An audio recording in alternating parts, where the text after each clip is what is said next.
Setelah ditemukan kecukupan bukti dalam proses pengembangan penyidikannya, KPK kembali menetapkan dan menahan satu orang tersangka yaitu saudara RS selaku ASN pada Kementerian Perhubungan sekaligus menjabat sebagai Ketua Kelompok Kerja.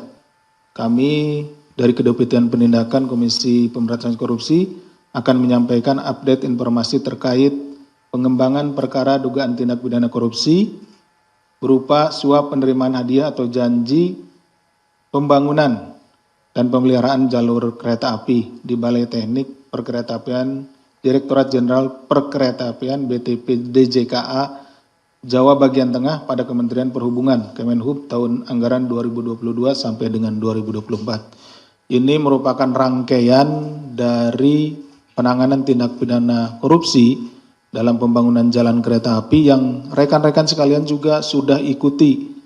Ya, ini dari pertengahan tahun yang lalu atau sebelumnya dan terus kami lakukan upaya penegakan hukum sampai dengan saat ini dan masih ada yang masih berjalan beberapa sprindik yang lainnya. Dalam perkara yang bermula dari kegiatan tangkap tangan pada April 2023 sampai dengan November 2024, KPK telah menetapkan 14 tersangka dan juga 2 korporasi ya. Jadi selain tersangka orang, kami juga mentersangkakan badan hukum atau korporasi yaitu PT KAPM dan PT IPA. Setelah ditemukan kecukupan bukti dalam proses pengembangan penyidikannya, KPK kembali menetapkan dan menahan satu orang tersangka yaitu saudara RS selaku ASN pada Kementerian Perhubungan sekaligus menjabat sebagai Ketua Kelompok Kerja Pokja Pemilihan Penyedia Barang Jasa Paket Pekerjaan Pembangunan Jalur Ganda Kereta Api antara Solo Balapan dan Kadipiro kilometer 96 plus 400 sampai dengan kilometer 104 plus 900 atau dikenal dengan proyek JGSS 6 tahun anggaran 2022 sampai dengan 2024 dan paket lainnya di lingkungan BTP kelas 1 Semarang.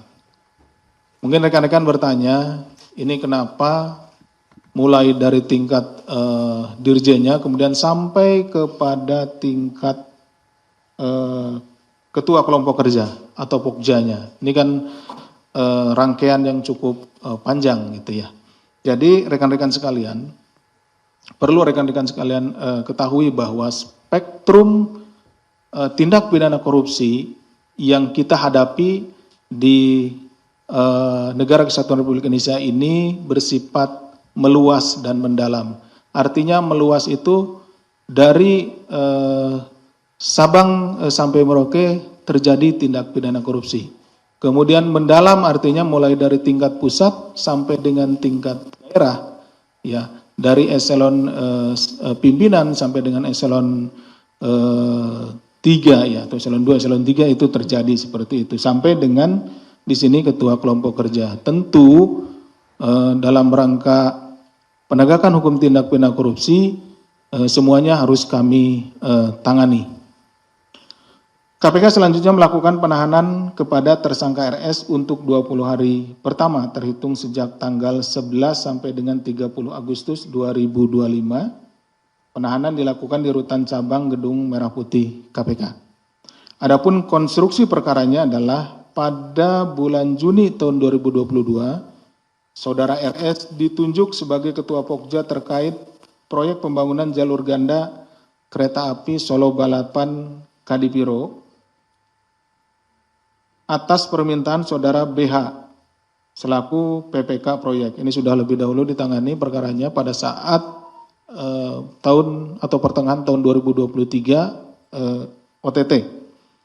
Setelah penunjukan tersebut, saudara BH menyampaikan pada saudara RS bahwa telah mempersiapkan PT WJP KSO sebagai calon pemenang tender dan atau calon pelaksana pekerjaan. Jadi sejak awal ini memang sudah direkayasa pengadaannya. Jadi sudah ada perusahaan-perusahaan yang ditunjuk untuk melaksanakan pekerjaan tersebut. bersama beberapa penyedia jasa atau perusahaan lainnya sebagai perusahaan pendamping, termasuk PT IPA milik saudara DR.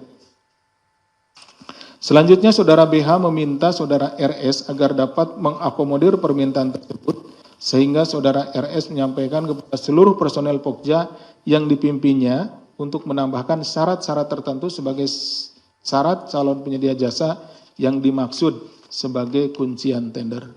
Jadi untuk memenangkan salah satu perusahaan yang telah ditunjuk, maka dibentuk atau ditentukanlah syarat-syarat khusus ya yang spesifik merujuk kepada perusahaan tersebut.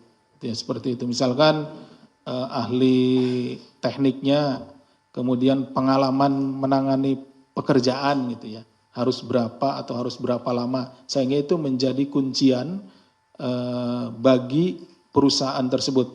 Nah, karena kan beda-beda nih, setiap perusahaan memiliki pengalaman atau memiliki pegawai yang expertnya gitu, seperti itu. Surat dukungan dari pabrikan yang memiliki sertifikasi dan asosiasi internasional, pemerintah atau lembaga yang mewakili negara asal pabrikan bahwa vessel yang diproduksi dapat digunakan untuk mainline jalur raya dan sertifikasi produksi sesuai standar dari Badan Akreditasi Independen Internasional yang masih berlaku. Jadi kunciannya itu berupa dukungan dari pihak pemilik sertifikasi dan sertifikasi produk standar. Jadi yang tidak dapat dukungan itu, nah akhirnya menjadi tereliminasi gitu ya, seperti itu. Nah, bahwa kemudian dalam proses tender tersebut PT WJ PKSO yang dipersiapkan sebagai pemenang justru dinyatakan gagal saat evaluasi oleh tim Pokja yang dipimpin oleh RS karena kesalahan unggahan dokumen penawaran. Jadi ternyata ini ada kesalahan juga di sini ya, kesalahan.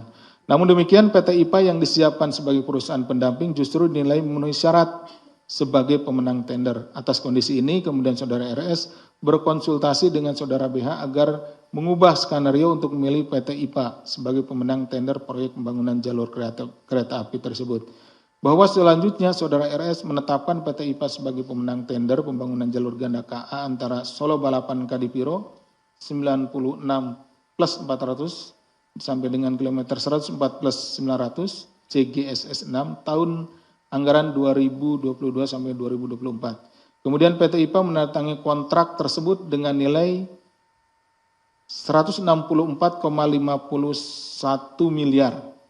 Dalam prosesnya PT IPA yang terpilih sebagai pemenang tender kemudian menanggung komitmen fee yang sebelumnya sudah disepakati oleh PT WJP KSO. Jadi tetap saja komitmen fee-nya yang di awal sudah dikomunikasikan atau disetujui antara pihak PT WJP KSO dengan para pihak tadi ya dari saudara BH maupun saudara RS itu ditanggung oleh PT IPA sebagai pemenang. Jadi seharusnya kalau yang ini pendamping kemudian jadi menang itu ya menang karena layak gitu ya. Tetapi tetap saja ternyata ada sejumlah uang yang harus dikeluarkan oleh PT IPA sebagai pemenang.